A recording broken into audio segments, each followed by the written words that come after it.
ଆପଣଙ୍କ ପ୍ରିୟ ମୁଖା ପୁଣି ସକାଳୁ ସକାଳୁ ଆପଣଙ୍କୁ ନେଇ ଆସିଛି ତା'ର ନାସ୍ତିକ ଦୁନିଆକୁ।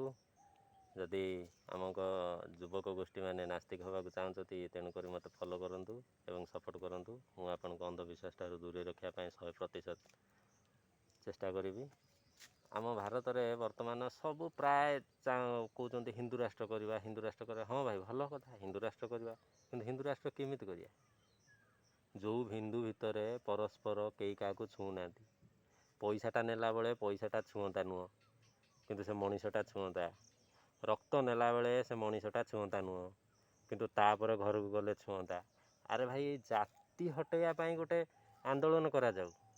ଯେପର୍ଯ୍ୟନ୍ତ ଆମ ଭାରତରେ ଜାତି ରହିଥିବ, ହିନ୍ଦୁ କେବେ ଏକ ହେବେନି। ଏଇ ଜାତି ଭେଦଭାବ ପାଇଁ ହିଁ ଆଜି ହିନ୍ଦୁ ଧର୍ମ ବିପଦରେ, ଆଉ ହିନ୍ଦୁ ଧର୍ମ ଲୋପ ପାଇବାକୁ ବସିଲାଣି। ଆଉ ଏଇ ଜାତି ଭେଦଭାବ କେଉଁମାନେ କରୁଛନ୍ତି?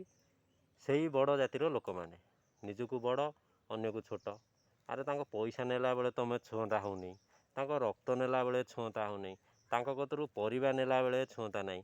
କଞ୍ଚା ପରିବା ନେବେ ଛୁଅଁତା ନାହିଁ, କିନ୍ତୁ ସିଏ ଯଦି ରୋଷେଇ କରିକି ଦେବ ଛୁଅଁତା। ଆରେ ଏଭଳିଆ ବୋକାଚୋଦା ମାନଙ୍କ ପାଇଁ ଆମ ଭାରତରେ ହିନ୍ଦୁ ରାଷ୍ଟ୍ର ହେଇପାରିବନି, କଦାପି ହେଇପାରିବନି। ଯେପର୍ଯ୍ୟନ୍ତ ଆମ ହିନ୍ଦୁ ଧର୍ମରେ ଏଇ ଛୋଟ ଜାତି ବଡ଼ ଜାତି ଥିବ, ସେ ପର୍ଯ୍ୟନ୍ତ ହେଇପାରିବନି। ତେଣୁକରି ଆମ ଯୁବକ ସମାଜକୁ ସଚେତନ ହେବା ରହିବା ଦରକାର କି ଆମ ହିନ୍ଦୁ ଭିତର ପ୍ରଥମ କ୍ୟାନ୍ସର, ଯେଉଁ ଜାତିବାଦୀ କ୍ୟାନ୍ସର, ସେ କ୍ୟାନ୍ସରକୁ ହଟେଇବାକୁ ପଡ଼ିବ।